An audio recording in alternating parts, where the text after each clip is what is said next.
존경하고 사랑하는 우리 구독자 여러분 반갑습니다. 여러분의 천만 라디오 천회장입니다.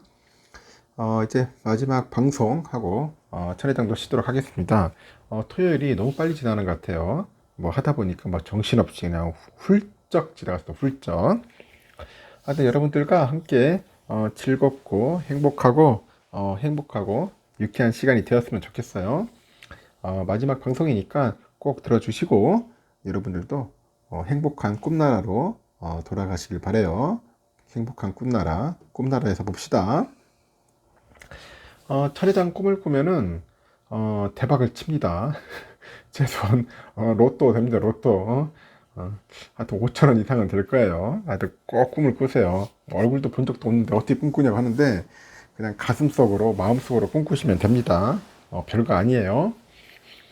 여러분들 보니까 다들 연금 투자하고 있죠. 연금 투자를 하고 있던데 경기가 좋진 않지만은 그래도 노후 대비를 위해서 조금씩이라도 꾸준히 돈을 모으는 게 중요하다는 그런 이야기를 많이 들으셨을 거예요. 그래도 예전에 보면 예전에 하여튼 비해서 요즘은 퇴직연금 투자의 중요성이 많이 알려졌더라고요. 그래서 연금 투자를 열심히 하시는 분들이 늘어나는 추세인 것 같은데 실제로 퇴직연금 자산이 10억 원 이상인 연금 부자가 4년 사이에 벌써 4배나 늘었다고 하네. 4배. 4배나 늘었다고 합니다. 그래서 연금 자산만 순수하게 10억 원 이상 모은 분들은 도대체 어떻게 자산을 불린 건지 아주 궁금하지 않습니까? 연금 자산만 10억 원이야. 그래서 이런 연금 부자들이 어떤 자산에 투자하고 있는지 이분들의 계좌를 한번 여러분들에게 살짝 한번 알려볼게요. 미래에셋증권에서 그런 것 같아요. 연금 부자들의 계좌 250여 개의 포트폴리오를 전수조사를 했는가 봐. 그래서 자료를 입수했다는데 기준은 그 개인형 그 퇴직연금 IRP죠. 이 계좌에만 한 10억 원 이상의 그 자산을 보유하고 있는 분들입니다. 이분들이 어떻게 포트폴리오를 구성해 가지고 연금 자산을 불릴 수 있는지 한번 살펴보자는 거죠. 일단 미래에셋증권의 자료를 보니까 가장 눈에 띄는 점은 그 잔고 10억 원 이상의 IRP 계좌 수 자체가 4년 사이에 4배나 증가했다는 거야. 4배. 4배나 증가했더라. 대단하죠. 4배나 증가했고 2018년 63명에 불과했는데 지난해 10월 말 기준으로 보니까 245명으로 늘었어. 245명으로. 보니까 이건 사실 부자들의 그 수가 증가했다기보다는 연금 계좌에서 투자금을 굴리는 사람들이 그 늘어난 영향도 있습니다. 이렇게 퇴직연금 투자의 중요성을 강조하는 전문가들이 이제 많아지고 국민들의 금융 그 지식 수준도 높아지다 보니 IRP 계좌 자체가 많이 늘었다는 거예요. 이 연금 부자 245명의 그 평균 연령이 61.9세야.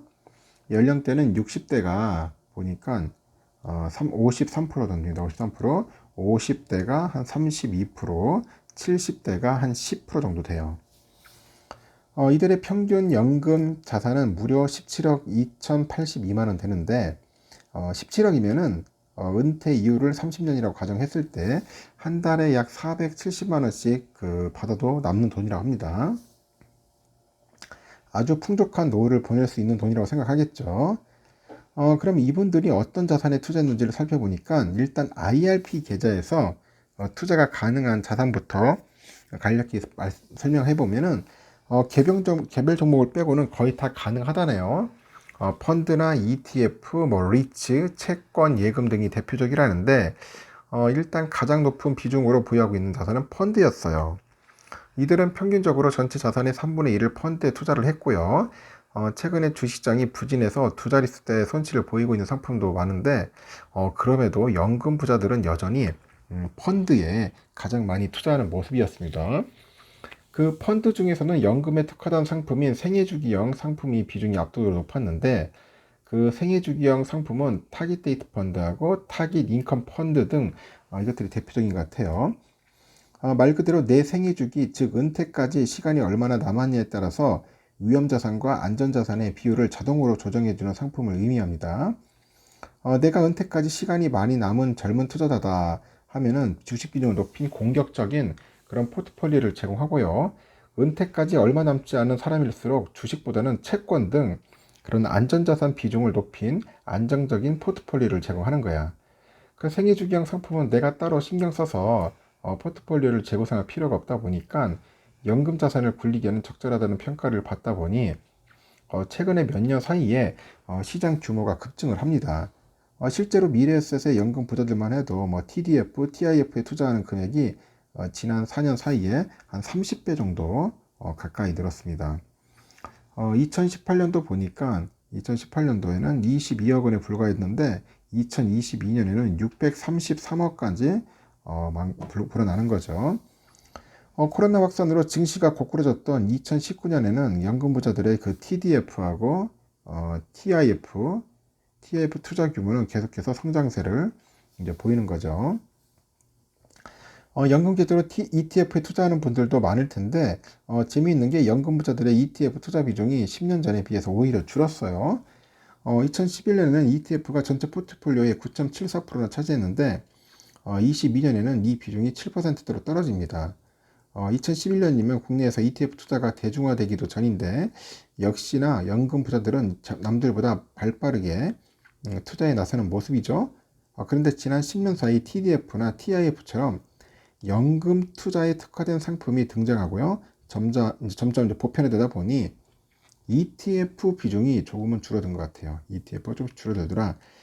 그래서 이 계좌들의 가장 최근 변화를 보면은 확실히 좀 보수화됐던 걸 알 수 있는데 2022년 주식시장이 아주 어려웠던 만큼 예금이 차지하는 비중이 크게 늘었습니다. 21년 10월 말까지만 해도 평균 예금 비중이 전체 7%에 불과했는데 22년 10월 말에는 19%까지 올라갑니다. 이렇게 펀드나 ETF 같은 상품에 투자했던 자산을 예금으로 옮겨온 건데 작년에 금리가 크게 오르다 보니 주식에서 돈을 빼가지고 이제 은행이나 뭐 적금을 옮기는 영머니 부부 현상이 뚜렷한 거예요. 이런 흐름이 이제 연금 계좌에서도 나타난 걸로 보입니다. 정리하면은 연금 부자들은 펀드 같은 위험 자산하고 예금 같은 안전 자산의 비중을 금융 상황에 따라 리밸런싱하는 등 적극적으로 연금 자산을 관리해야 되는 것을 알 수 있습니다. 또 시장이 뭐 좋든 나쁘든 뭐 TDF, TIF 같은 장기 투자형 펀드의 비중을 꾸준히 늘려왔다는 것도 눈에 띄는 포인트인데 사실 TDF 중에 주식 비중이 높은 상품도 많기 때문에 시장이 나쁠 때는 손실이 클 수도 있어요. 그래도 전문가들은 이런 생애주기형 상품의 경우 목표 은퇴 시점까지 펀드를 해지하지 않고요. 꾸준히 투자하는 게 중요하다고 입을 모으고 있어요. 그 애초에 구조 자체가 목표 은퇴 시점까지 투자를 이어갔을 때 극대화된 수익률을 가져가도록 설계했기 때문이겠죠. 하여튼 여러분들도 참고하시고 한번 ETF, 뭐 펀드 뭐 이런 쪽으로도 한번 공부를 해보세요. 아주 좋은 부분들이 좀 있으니까 참고하시면 좋을 것 같고요. 요즘 보니까 뭐 증시는 상저하고 뭐 실적 기대주에 투자하라 뭐 그런 이야기가 있어요. 그래서 국내 주식 투자자들한테는 아주 가혹했던 2022년이 지났습니다. 이제 검은 토끼의 해를 맞았는데 지난해는 각국 중앙은행이 이제 공격적인 금리 인상으로 글로벌 증시가 이제 폭락을 했어요. 그 러시아 우크라이나 전쟁하고 미중 대립 등 이런 지정학적인 리스크나 뭐 원자재 에너지 가격 상승으로 인해서 기업 실적이 악화됐죠.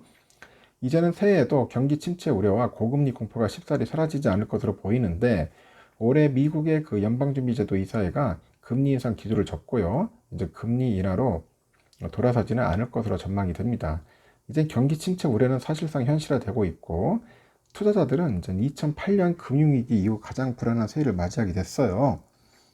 이제 새해에는 어떤 마음가짐으로 투자하면 좋을까 하는데 그래서 한번 보니까 요즘 슈퍼기미들 3명 있어요. 이태철, 남석관, 김영옥 씨. 한번 이분들의 이야기를 한번 잠시 설명을 해드릴게요. 한번 들어보세요. 슈퍼개미 3명은 올해 경기는 상반기에 둔화 가능성이 매우 큰데 하반기에는 회복될 것으로 보고 있고 지난해 내내 역대급 금리 인상으로 주가가 큰 폭으로 이제 조정을 받은 만큼 올해는 지난해 같은 폭락장이 재현되지는 않을 것 같다. 또 증시에 이미 금리 인상하고 경기 침체 이슈가 대부분 선반영돼 가지고 향후 추가 하방 압력은 줄어들 것으로 전망을 하는 것 같아요. 2021년까지 최근 7년간이죠. 최근 7년간 자기 자산을 2200배, 2200배 불리면서 슈퍼개미 반열에 오른 이태철 씨, 스마트 키플랜 대표인데 올해 상반기에는 경기 침체가 예견되지만은 하반기에는 경기가 점점점 나아질 것으로 예상된답니다. 경기 침체가 우려되는 때일수록 실적은 좋은데 저평가된 기업에 투자해야 실패 확률을 줄일 수 있다고 합니다. 그래서 이 대표는 가장 존경하는 투자자로 벤저민 그레이엄을 꼽는데 그레이엄도 기업의 적정 가치보다 충분히 낮은 주가일 때 안전마진을 확보할 수 있다고 했죠. 저평가 기업을 주목하라는 거야. 그래서 하지만 올해처럼 경기 침체가 예견될 때는 실적 좋은 기업도 주가가 하락하기 마련입니다. 그래서 이 대표가 투자 회사에 대한 신뢰를 갖고 기다리면 경기가 좋아질 때 주가도 오른다고 해요. 경기 침체로 보유 종목 주가가 떨어진다고 그것을 매도했다가 더 떨어지면 다시 매수하겠다는 것은 위험한 투자 방법이라고 하죠. 그래서 기업의 본질 가치보다 저렴하게 주식을 매수한 경우에 주식 투자를 잠시 잊고요. 생업에 전념하다 보면은 어느 순간 겨울이 지나고 봄이 온다는 이야기입니다. 하여튼 투자자 사이에서는 경기 침체 우려가 큰데 암담했던 1997년 IMF 사태, 2008년 글로벌 금융위기도 결국 지나고 봄이 오지 않았습니까, 여러분? 지수가 폭락한 지난해에도 서너 배씩 오른 종목이 있어요. 그 투자자가 불안한 이유는 뭐냐? 기업에 대한 확신이 없어서 그래. 그 부실 기업이나 한계 기업에 대한 투자한 것이 아니라면은 결국은 믿고 기다려야 하지 않을까 싶어요. 그 투자도 절망보다는 희망이 있어야 돼. 그리고 올해 안에 경기 침체로 막막하다는 생각만 자꾸 하면은 투자도 잘 안 됩니다. 희망을 갖고 투자하길 바래요. 일단 올해 주가 상승이 기대되는데 업종이 궁금합니다. 이렇게 물어보니까 이 사람은 나는 반도체 종목을 좋아하지만은 분야보다는 중요한 것은 그 다른 기업보다 월등한 실적이 기대가 되는가, 월등한 실적이 기대되는가가 중요한 것 같아요. 앞으로 그 회사가 좋아질 것이라는 확신이 있으면서 본질 가치보다 저평가된 기업에 투자를 합니다. 또한 농부가 봄에 씨를 뿌려야 가을에 곡식을 수확할 수 있는 것처럼 기업은 투자를 해야 성과를 낼 수 있어요. 돈을 아끼지 않고 적극적으로 기술 개발에 투자하는 기업의 성과가 좋습니다. 따라서 어려운 시기지만은 기술 개발에 적극적인 기업인도 확인해보고 올해 그 예상되는 코스피 밴드는 어떻게 되냐? 그 코스피 전망은 증권사에서 많이 하지 않냐? 이번은 보니까 지수로 전망하진 않아요. 지수는 맞힐 수 없을 뿐 아니라 어차피 개별 종목은 지수와 별개로 움직인다. 그래서 의미가 없다는 거예요. 그 지수와 종목을 연계해가지고 투자하다 보면은 자주 매매하게 돼서 수수료만 냅니다. 주식 투자는 지수에 일일을 빼지 않고 그 투자한 기업에 믿음이 있다면은 장기 투자를 해야 한다. 그런 이야기를 하죠. 최근 증시가 폭락하면서 이제 손절한 투자가 많지 않느냐 물어보니까 불확실성에 따른 두려움으로 주식을 파는 것은 어리석은 짓이다. 최근에 인플레이션으로 금리 인상이 지속되다 보니 증시가 하락하니까 손절매한 투자자가 많죠. 하지만 언젠가는 금리를 인하할 테고 그러면 다시 유동성이 공급되면서 증시는 올라간다고 합니다. 물론 한번 발생한 인플레이션은 쉽사리 내려가지 못하겠지만은 긍정적인 마음을 가지고 주식 계좌를 이제 덮어둔 채 생업에 집중하다 보면 주식은 올라가 있을 거라고 해요. 그럼 언제까지 주식 계좌를 덮어둬야 하냐? 이분은 보통 한 번 투자하면 2, 3년 이상을 지켜봅니다. 현재 주식 수익률이 마이너스로 해서 매도하면 손실이 확정되겠죠? 만약 증시가 좋아져서 주식이 갑자기 올라가면 더 비싸게 사야 합니다. 지금 같은 시기에는 견디는 게 중요하다고 봅니다. 그럼 영끌족은 고금리로 견디기가 힘들다 하니까 하락장에서는 레버지를 줄이면서 그 리스크 관리를 해야 하는데 위기 관리를 잘못한 것이다. 그 투자에서 가장 위험한 게 막연한 투자라고 하죠. 다시 말하자면은 미래 성과에 대한 확신이 있는 기업에 투자를 해야 한다. 그런 이야기를 하고 있고 두 번째 인물은 그 남석관 씨라고 있어요. 투자의 전설로 일컬어진다고 하는데 남석관 베스트 인컴 대표라고 하는데 경기 침체가 1분기에 점차적으로 마무리되고 2분기 이후에는 증시가 좋아질 것이라고 전망을 하는 것 같아요. 남 대표는 지난해 4분기 기업 실적이 나쁠 것으로 예상이 돼서 그 4분기 실적을 발표하는 1월에는 증시가 하락할 가능성이 크지만은 그 증시에 불확실했던 요소가 대부분이 노출됐다면서 1분기 정도까지는 경기가 안 좋으리라 예상되지만 그 골은 깊지 않을 것 같다. 그리고 러시아 전쟁, 그 종전 시그널과 중국의 위드 코로나 정책 전환이 글로벌 경기에 긍정적으로 작용할 가능성이 있다고 평가를 해요. 최근에 러시아 전쟁이 격화되고 있는데 봄부터는 양국에서 종전을 위한 시그널이 나올 것 같다 전망을 하고 있고, 또 그가 이제 중국의 완전한 위드 코로나 정책으로 전환하고 이제 경기 부양책을 쓸 것이다 그렇게 봅니다. 경기 침체가 예상보다 심각하지 않다면은 증시 하방 압력도 크지 않다는 이야기냐? 그러니까 글로벌 경기 침체는 예상보다 빠른 1분기 정도에 마무리될 수 있다고 봐요. 그래서 지금이 제일 어려운 시기다. 물론 당분간 금리를 인하할 수 없겠지만은 각국에서 경기 연착륙을 위해서 다양한 정책을 현재 내놓고 있고요. 경기 침체가 생각보다 심각하지 않을 것으로 보는 것 같아요. 무엇보다는 지난 1년 6개월 동안 지수가 떨어져서 다시 저점을 깨고 내려갈 것 같지는 않다. 지금은 2분기 이후 좋아질 주식들을 선별해야 하는 시간이라고 하죠. 그럼 올해 코스피 최저점하고 최고점은 어느 정도로 예상하냐 물어보니, 올해 주식시장이 개장하고 코스피가 한 2200 전후에서 움직이고 있죠. 코스피 2200 정도가 바닥이 아닌가 싶다고 봐요. 그리고 올해 하반기는 모든 악재가 사라지면은 코스피는 최대 2800대까지 올라갈 것으로 보고, 하지만 고금리가 지속되는 상황에서는 성장주들의 주가 상승이 제한적이고 실적 좋은 기업들만 선별적으로 올라갈 것 같다. 그렇게 보는 것 같습니다. 그럼 증시가 상승세로 전환될 때 크게 오를 분야는 어떤 것이냐 물어보니까, 반도체 2차전지 대형주가 지수를 견인할 것으로 본다고 하죠. 최근에 테슬라가 폭락하다 보니 국내 2차전지 관련주도 하락세로 전환됐는데, 삼성 SDI의 경우 60만원 이하에서 매수하면 괜찮지 않을까 싶다 봅니다. 반도체는 올해 내내 생산을 안 해도 될 정도로 재고 물량이 많지만은 이런 악재도 선반영됐고, 1분기 실적이 나오는 4월 정도부터는 분할 매수하면 의미 있는 수익을 낼 것 같다. 틈새 시장으로는 컨텐츠나 엔터테인먼트 관련주도 기대해 볼 만하죠. 중국이 위드 코로나로 본격 전환하면 상승 가능성이 크다고 보죠. 올해는 어떤 자세로 투자하면 좋겠냐 물어보니까, 조정기에 매수했다 10%가량의 수익이 나면 익절매하고 다시 조정기에 재매수하는 투자 전략이 통할 것으로 보인다. 그렇게 이야기를 하는 것 같아요. 기관이나 외국인도 다 이런 식으로 투자한다고 합니다. 하여튼 대세 상승장처럼 큰 수익을 기대해서는 안 된다. 그렇게 보고 있고요. 또 세 번째는 그 주식 투자로 연평균 50% 수익률을 내는 김영옥 공매도 투자 전문가가 있네요. 공매도요, 공매도. 예상 코스피 밴드를 2100에서 2600으로 보고 있고, 코스피는 상반기 2100에서 전후를 찍고 하반기에는 한 2500에서 2600까지 상승할 것으로 보는 것 같아요. 그래서 증권가에서는 코스피가 한 2700에서 한 2800까지 상승한다고 보고 있는데, 이 부동산 경기, 수출, 환율 등이 다 좋지 않기 때문에 그 정도까지는 상승하기 힘들어 보인다고 합니다. 그 경기 침체에서 벗어나는 시기에 대한 물음에는 예측하기 어렵지만은 20년간 전업 투자를 한 경험에서 보면은 예상을 벗어날 때가 많았다. 그 김 전문가는 25년 동안 전업 투자로 활동하고 있으면서 최근 15년간 공매도 매매로 연평균 수익률 50%를 실현을 했다고 합니다. 그럼 올해 증시에서 주요 변수는 무엇이라고 보냐고 물어보니까 금리가 제일 중요하다고 보는 것 같아요. 미 연준이 기준금리를 한 5.1%까지 올릴 것으로 보는데, 한국은 3.5%쯤에서 멈출 것으로 예상한다고 하죠. 이후 금리를 언제부터 인하할지가 중요 변수가 될 수 있다고 합니다. 올해 주목해야 할 업종은 뭐냐? 그 반도체는 아직 바닥이 형성되지 않은 것으로 보는데, 1분기는 SK하이닉스의 적자가 예상되고요. 삼성전자도 실적이 나빠질 것으로 전망되지만은 하반기는 괜찮아 보인다고 합니다. 2차전지는 지난해 고점 찍고 내려갔기 때문에 당분간 고점을 넘기기는 힘들다. 지금은 조선주나 은행주, 신재생주가 괜찮은 것 같다고 하죠. 그럼 올해는 어떤 투자 전략을 세워야 하냐 물어보니까, 올해는 종목보다는 지수에 베팅하는 게 맞다. 이 사람은 그렇습니다.